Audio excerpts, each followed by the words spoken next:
শেষ পর্যন্ত এবার তারেকের এপিএস অপুকে গ্রেপ্তার করা হলো।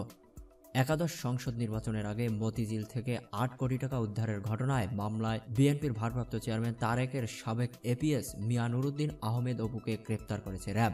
র্যাব ১-এর অধিনায়ক সরোয়ার বিন কাসেম বাংলা ট্রেন্ড নিউজকে বলেন, শুক্রবার বিকাল 4:30টার দিকে রাজধানীর ইউনাইটেড হাসপাতাল থেকে অপুকে তারা গ্রেপ্তার করেন।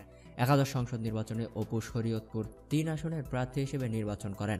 ধানের শীষের প্রার্থী অপু গত ২৪শে ডিসেম্বর ভোটের প্রচারের সময় সংঘর্ষে আহত হন। এরপর থেকেই তিনি ওই হাসপাতালে ভর্তি রয়েছেন। ভোটের মাত্র ৪ দিন আগে মতিঝিল ইউনাইটেড এন্টারপ্রাইজ ও ইউনাইটেড কর্পোরেশনের অভিযান চালিয়ে ওই কোম্পানির এমডি ও এম আলী হায়দারকে গ্রেপ্তার করেছে র্যাব। ওই প্রতিষ্ঠান থেকে ৩,১০,৭৩,০০০ টাকা জব্দ করা হয়।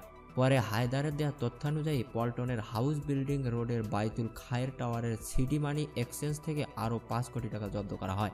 এছাড়া গুলশানে অপুর ব্যবসায়িক প্রতিষ্ঠান Amena enterprise and services limited থেকে ৪,৬৫,৬৫০ টাকা সহ জয়নাল আবেদিন এবং আলমগীর হোসেন নামে আরও দুজনকে গ্রেপ্তার করেছে র্যাব।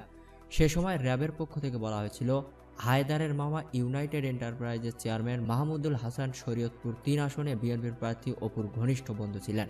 নির্বাচনে প্রভাব খাটানোর জন্য বিদেশ থেকে ১৫০ কোটি টাকা হুন্ডির মাধ্যমে আনা হয়। তার মধ্যে ৩.৫ কোটি টাকা অপুর কাছে পাঠানো হয়। জগন্নাথ বিশ্ববিদ্যালয় ছাত্র দলের সাবেক সহসভাপতি নুরুদ্দিন আহমেদ অপু একসময় খালেদা জিয়ার ছেলে তারেকের ব্যক্তিগত কর্মকর্তা হিসেবে কাজ করতেন। দণ্ড নিয়ে যুক্তরাজ্যে থাকা তারেক কয়েক বছর আগে লন্ডন থেকে সৌদি আরবে ওমরা পালনে গেলে তার সঙ্গে তখনও অপুকে দেখা গিয়েছিল।